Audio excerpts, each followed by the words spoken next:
오늘 본문 말씀은 25년 전에 제가 설교를 했습니다. 이 본문은 많은 목사님들이 목회하는 가운데 정말 많이 설교한 내용이죠. 저는 두 번째로 설교를 진행하는 가운데 25년 전에 설교 원고를 보니까 원고가 2장이 됐어요. 제가 말씀을 다시 보면서 오늘 6장으로 늘어났습니다. 이 내용을 보면서 저에게 설교할 가르쳤던 목사님이 생각나요. 지금도 살아계시는 서울 내수동교회 원로 목사님이신 박이천 교수님. 이 설교 내용을 한 가운데 그분이 말씀하기를 이 말씀은 수백 번 들어도 좋다는 그런 말씀을 저희들에게 해줬습니다. 주인공 예수님과 베드로입니다. 아닙니다. 주인공이 주님과 나란 사실을 마음에 새기면서 이 말씀 들을 때 강력한 성령 역사가 임할 줄 믿습니다. 임할 줄 믿습니다. 특별히 총신대학과 총신신학대학을 졸업하신 분들의 설교의 특징이 딱 하나가 있어요. 말씀의 본문을 떠나지 말라는 것이죠. 굉장히 중요한 부분이에요. 여러분, 많은 분들 그 이야기를 합니다. 장로교에서 신학생활 하다가 다른 교단에 가서 말씀 들으면 좀 싱겁다 합니다. 저희들이 학교 다닐 때에 성령 때문에 굉장히 교수들 간에 또 교단 간에 문제가 참 많았습니다. 이유는 다른 게 아닙니다. 정말 반듯한 말씀만 증거하고 성령 운동을 좀 배제한 부분입니다. 그러니까 은사 파트를 조금 누르는 부분이죠. 서울 지역은 주일 낮에 예배를 들은 후에 다 어디로 갔나? 순복음교로 가가지고 또다시 예배를 드리면서 성령의 파워, 다시 말하면 은사 파트를 경험한 적이 있습니다. 그 후에 우리 교단에서는 바로 성령에 관한 부분 가운데 은사 부분을 다 풀어줬습니다. 저희 교회 제가 지금까지 있으면서 은사 집회를 해본 적도 없지만은 하나가 있죠. 입신이라는 부분 있잖아요. 기도를 하면은 온 몸은 힘은 다 빠지고 입술만 살아가지고 몇 시간 동안에 자신이 하늘나라의 내용이나 말씀을 나타내는 부분. 신학을 공부하지 않아도 그런 일들이 일어납니다. 우리 교단에서는 그 인정차는 다 인정. 왜 그러냐면 은사는 하나님이 믿음의 자녀들에게 배분한다고 말씀하고 있습니다. 오늘 저는 아마 이 본문으로서는 마지막 설교가 되지 않겠는가. 이 내용은 나를 향하여 우리 장로님, 권사님, 집사님 그리고 오늘 예배 드리는 모든 분들 가정에서 다른 예배 쳐서 예배 드리는 부분 회에서 듣는 이 모든 분들에게 은혜 위에 은혜가 넘칠 줄 믿습니다. 그러면 오늘 짤막한 3절 가운데 핵심 주제는 본문에서 나타나 있습니다. 그래서 제목이 뭐냐? 네가 나를 사랑하느냐? 네가 나를 사랑하느냐? 오늘 이 말씀입니다. 본문 말씀은 자기를 부인하지 못하고 과신함으로써 결국 예수님을 부인하는 처절한 실패를 경험했던 베드로에게 자신을 되돌아보게 하신 주님의 말씀입니다. 다시 말씀드리면 교만이 가득 차가지고 예수님도 제대로 보지 못한 베드로의 모습. 아니 지금 이 시간 이 말씀을 들으면서 나 자신이 교만이 가득 차가지고 말씀 들을 때 내 귀를 악한 약에 빼앗긴 사람이 너무 많다는 것입니다. 베드로는 주님의 이 질문을 통해서 주님과 관계가 완전히 회복하게 되었습니다. 사랑하는 주님은 이 시간 허물 많은 우리들에게 허물 많은 나를 향하여 절대 포기하지 아니하시고 사랑으로 안아주시고 소망과 비전을 주신 분이 전능자 주님이십니다.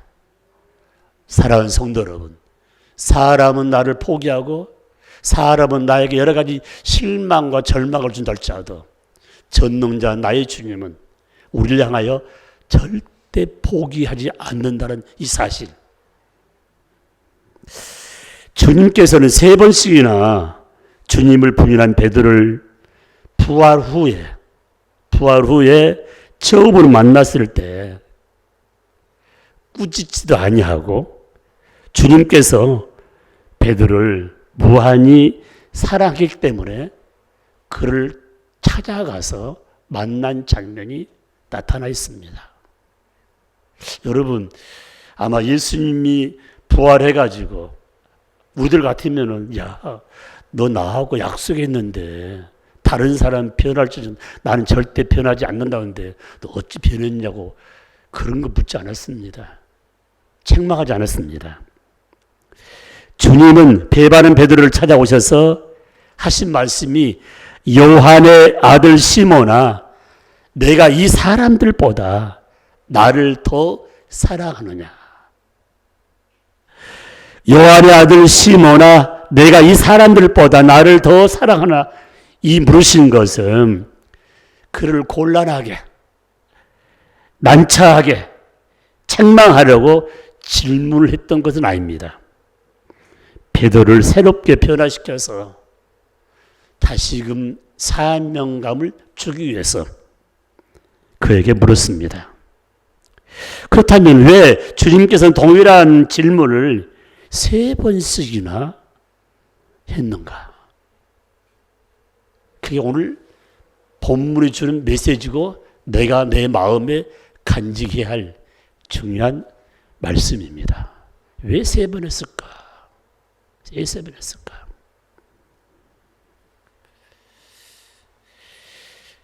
여러분, 오늘 말씀 중에 첫 번째 물으심,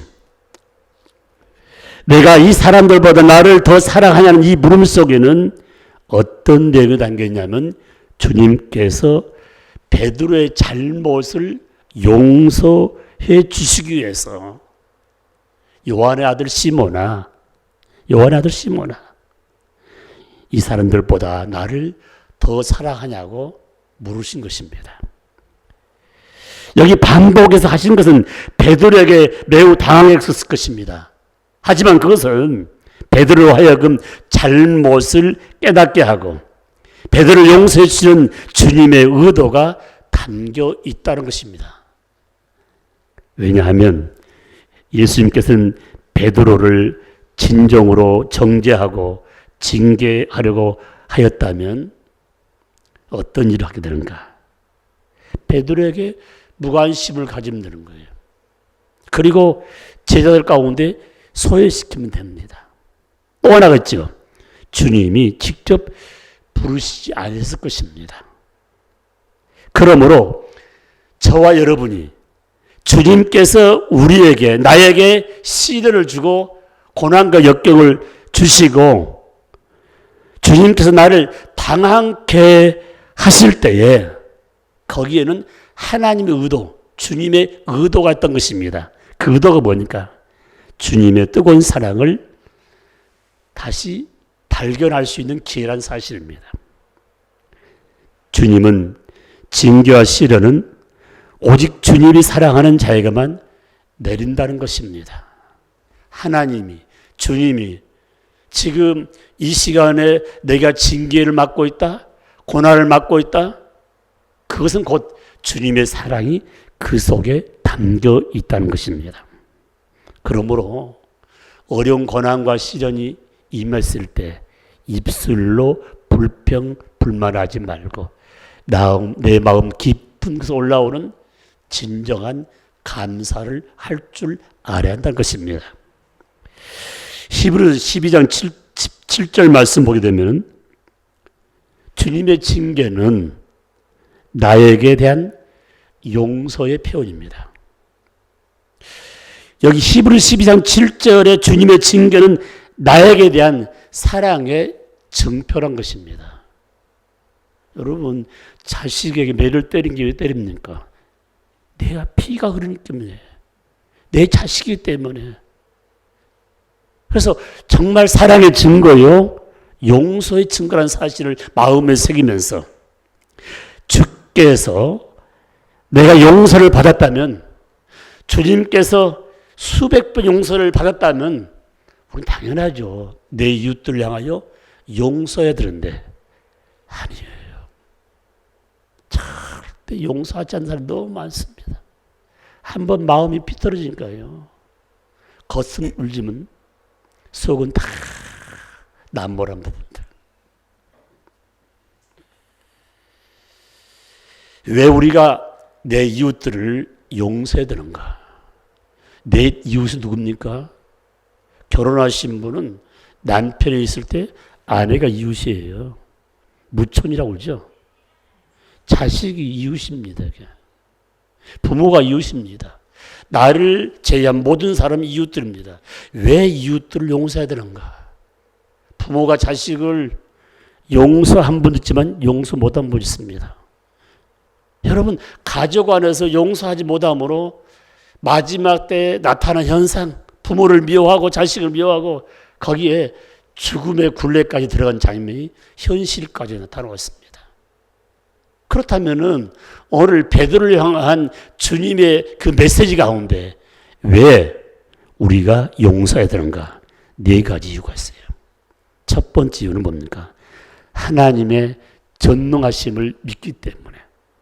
내가 믿는 하나님은 전능자 하나이기 때문에 우리가 용서해야 되는 거예요. 왜 용서해야 되는가? 전능자 하나님이 나를 용서해 주었기 때문에 다 용서해 줘야 됩니다. 왜 용서해야 되는가? 우리의 형제예요. 우리의 가족이란 것입니다. 여러분, 40일 특별 새벽기도 가운데에 은혜 받으면 나타나는 것은 뭡니까? 믿지 않는 영혼들에게 사랑이 전달되어야 되어서 그들을 감동시켜서 그분들을 주 앞으로 인도하면 너나 할 것 없이 우리의 가족이요. 천상에서 함께 기쁨을 누릴 가족이라는 사실을 기억해야 됩니다. 그렇기 때문에 용서해야 돼요. 왜 용서해야 되는가? 내가 잘 되기 위해서. 더 쉬운 말은 내가 복받기 위해서 용서를 해줘야 됩니다.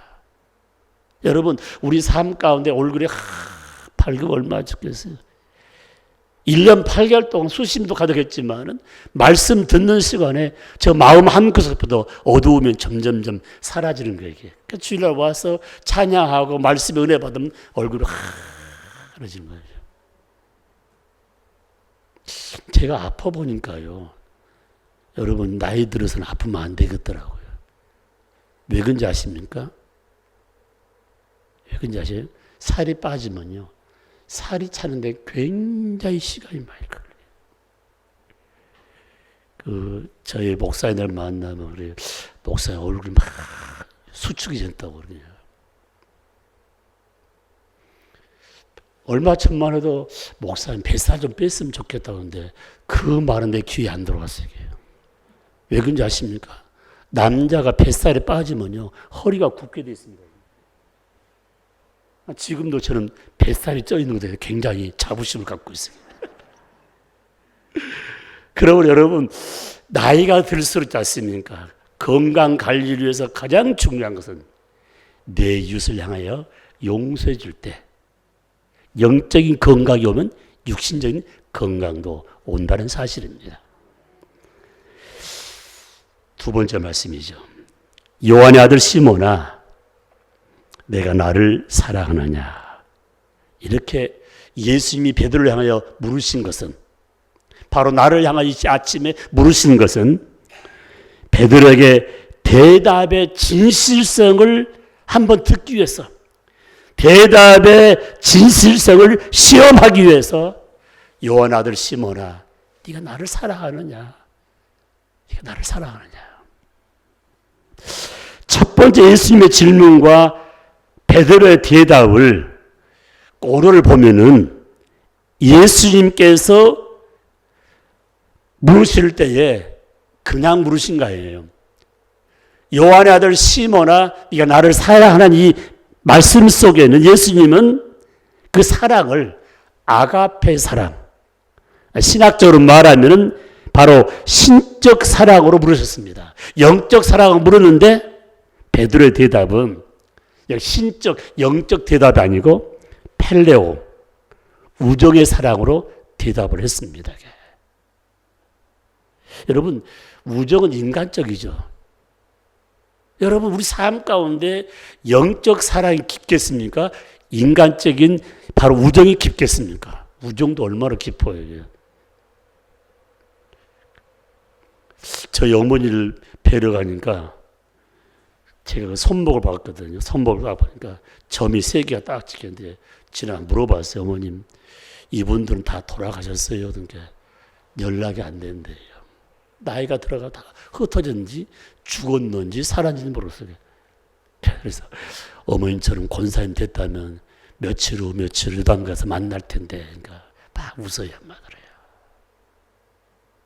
손에 증폐가 있다 할지도 그거는 얼마 안 되면 아무 의미가 없습니다. 여러분, 얼마나 약속을 많이 합니까? 새끼손가락 걸어가지고요. 그런데 그 순간이 지나면 또 잊어먹게 됩니다. 두 번째 거듭 같은 질문을 하신 것은 내가 정말 나를 우정으로 사랑하냐? 신적인 사랑이 아니고 겨우 우정이냐고 물으신 주님의 의도가 담겼다는 것이죠. 그러나 이 질문에 대해서도 베드로 과거처럼 자신을 과신할 수가 없었기에 그럼 처음과 같은 동일한 대답을 되풀이했습니다. 우리 주님께서는 베드로의 대답이 유리한 영적인 사랑의 고백이었으면 얼마나 좋겠습니까? 그러나 그 영적인 사랑의 고백이 아니고 그냥 우정적인 대답을 듣고도 우리 주님은 기뻐했습니다. 그리고 바로 베드로의 그 잘못된 파트를 용납하시고 진실성을 가슴에 안았다는 것입니다.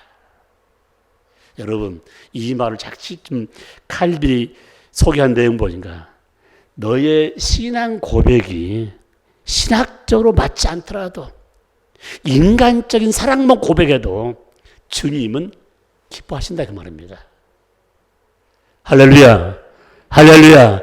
그러므로 내 신앙이 깊이 들어가면 말씀이 내 마음을 휘어져지면은 그 안에서 아가페 사랑, 영적 사랑, 신학적인 신적 사랑이 일어난다는 것입니다.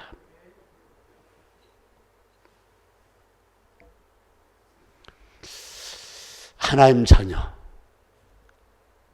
저 여러분이 수년 동안 제자 훈련을 받으면서 주님의 참된 제자가 됐다면 진실해야 됩니다.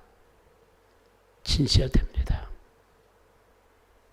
저는 전능자 하나님 앞에 진실해야 됩니다. 여러분, 지금 출애굽기를 읽으면서 느낀지만 모릅니까? 아니, 바로가 얼마나 강팍해요. 그러니까 바로의 마음을 강팍함을 누가 하셨어요? 하나님 하셨잖아요. 여러분, 저의 마음, 우리들의 마음은 조금 알 수 모르지만 하나님은 지금 마음 먹고 있는 것, 앞으로 진행되는 모든 마음들을 나는 잘 모른다 할지라도 하나님은 정확히 알고 있기 때문에 하나님 앞에 진실해야 돼요. 그리고 가장 지혜로운 자는 어떤 자인가? 하나님 모시고 나 자신 앞에 진실해야 돼요. 여러분, 자신을 속인다는 것 자체가 얼마나 불행해요. 자신에게 거짓말한 것이 얼마나 불행해요. 여러분, 신문이나 지금 우리 TV를 보면서 수많은 사람의 이야기를 보면은 진실된 말을 하는 분도 있지만 가면을 쓴 사람이 너무 많다는 겁니다. 그리고 우리 하나님 믿습니다. 예수를 믿습니다. 내 안에 성령의 지배를 받고 있다면은 내 이웃들에게 절대 해코지 하면 안 됩니다. 진실해야 됩니다. 내 이웃들에게. 그러면 상대방이 뭘 합니까? 정말 예수 믿는 다르다고. 목포 영락교 다니는 분은 다르다고. 그들이 입에 나옵니다.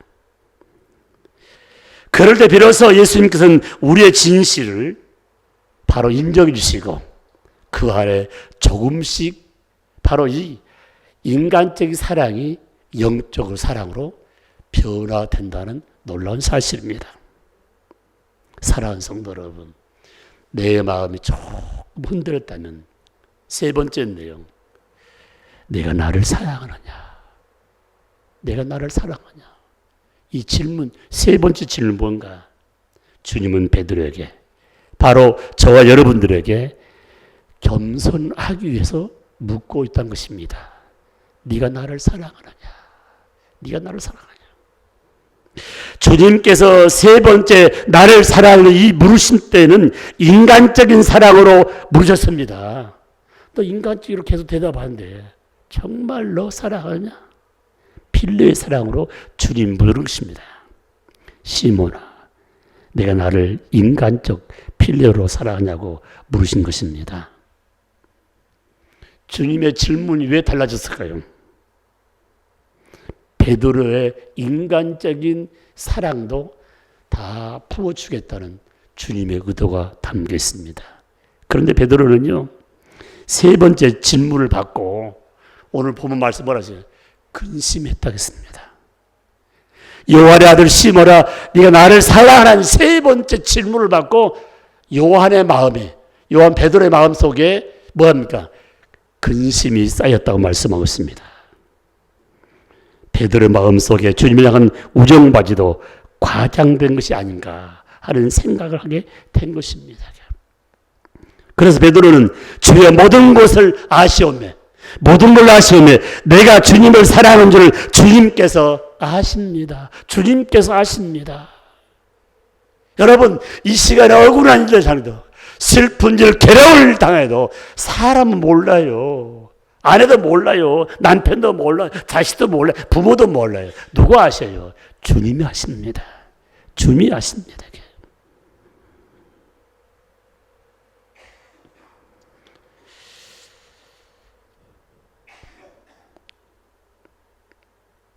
자신의 진심을 주님이 아신다고 주님을 향한 자신의 믿음을 고백한 내용이죠. 우리 주님은 분명히 이렇게 말씀하고 있습니다. 교만한 자를 물리치시고 겸손한 자에게 은혜 위에 은혜를 더해 주겠다. 야고보서 4장 6절 말씀. 은혜란 말은 뭡니까? 카리스란 말은 말씀을 깨닫게 하고 그 말씀을 깨닫는 가운데 적용할 때 너에게 영적인 복과 육적인 복을 주겠다는 말씀입니다. 사랑하는 영락가족 여러분, 주님께서는 오늘 또 우리가 죄를 지었을지라도 네가 나를 사랑하라는 그 물으심 앞에서 우리를 용서하시고 우리의 진실을 알아보시고 우리를 겸손하기 위해서 주님께는 같은 무릎을 거듭거듭 지금 묻고 있다는 것입니다. 지혜로운 하나님의 자녀는 제자 훈련을 반듯하게 배우신 분은, 훈련받은 분은 당황 대신에 감사를, 그리고 우리 삶 가운데 날마다 변질됐던 것이 진실로, 교만했던 모습이 겸손으로 결단하는 그런 모습으로 나타난다는 것입니다. 제가 세 가지 말씀드렸죠. 그렇다면은 저와 여러분이 하나를 더 말씀을 드린다면 네가 나를 사랑하느냐? 네가 나를 사랑하냐? 그 마음 속에는 다시금 너에게 일감을 주겠다. 다시금 제 사명을 부어주겠다는 말씀입니다. 예수님의 양들을 맡긴다는 이 내용에서 가장 중요한 것, 양들을 맡긴다는 거예요. 예수님께서 양은 어떤 관계인가? 생명이에요. 그래서 요한복음 10장 10절 말씀 보면은 사탄 마귀 귀신은 양들을 죽이러 왔지만은 우리 예수님은 그 양들을 위해서 자신의 생명을 던지다 했습니다. 그러니까 여러분, 사탄과 마귀는 엄청난 차이가 있는 부분이죠.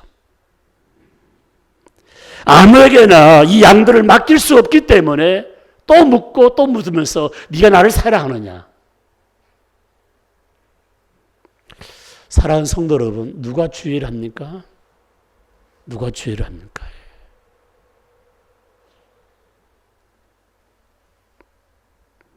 주님을 뜨겁게 사랑한 자만이 주의를 할 수 있습니다. 주님을 향하여 한결같이 진실한 자만이 주의 동역자가 될 수 있습니다. 뿐만 아니라 주님을 향하여 겸손하게 멍에를 낼 수 있는 자만이 바로 주의를 할 수 있습니다. 이런 자만이 재다짐하면서 내가 주님을 사랑합니다. 일감을 주십시오. 그러므로 참된 제자의 삶을 살기 위해서, 참된 하나님의 자녀로서 삶을 살기 위해서는 그 밑바닥에 학력, 경력, 재력, 권세, 명예, 이거 다 파워를 다 내려놔야 돼요. 다 내려놔야 돼요. 이 파워를 내려놓지 않고는, 세상적인 파워를 내려놓지 않고는 절대 사랑의 헌신자가 될 수가 없다는 것입니다. 사랑의 헌신자. 굉장히 큰 의미죠. 하나님 아버지가 주신 사명을 감당할 수가 없다는 말씀입니다. 오늘 말씀을 사모하며 말씀대로 살기를 원하는 저와 여러분, 바로 사랑의 인격이 내 마음에 와서 나를 다듬어 줘야 됩니다. 다시 말하면 사랑으로 내 마음을 다 다듬어 줘야 돼요. 내 마음이 말씀으로 사랑으로 다듬어지면 어떤 일이 일어나는가? 복음을 위해서 생명 거는 자가 나타나게 됩니다. 교회를 위해서 충성할 수 있는 사람이 나타난 겁니다. 이게 참 죄송해요. 장로님들이 교회 일을 합니까? 권사님들이 교회 일을 합니까? 아니, 피택 장로님, 집사님, 우리 영락의 성도들이 교회 일을 합니까? 하나님 사역 합니까? 아니에요. 사랑의 인격으로 내 마음이 다듬어진 사람이 주의라는 것입니다. 내 이웃을 위해서 사랑을 쏟아부을 수 있는 사람이 어떤 사람인가? 사랑의 인격이 다듬어진 분입니다. 그래서 저는 오늘 이 시간에 저와 함께 3번 한번 저를 따라서 크게 한번 외쳐주시면 고맙겠습니다. 제가 선창하면 여러분이 후창하시기 바랍니다. 저에게 마스크를 썼다 할때 크게 하셔야 됩니다. 내 소리가 내 귀에 쟁쟁 들을 수도. 주님, 내가 진심으로 사랑합니다. 시작. 주님, 내가 진심으로 사랑합니다. 주님, 내가 진심으로 주님을 사랑합니다. 주님, 내가 진심으로 주님을 사랑합니다. 아멘. 아멘. 주님을 앞장 세워서 이젠 변함없이 주님 앞에 사랑을 고백한 자는 순종의 삶을 삽니다. 사랑을 고백한 삶은 충성합니다.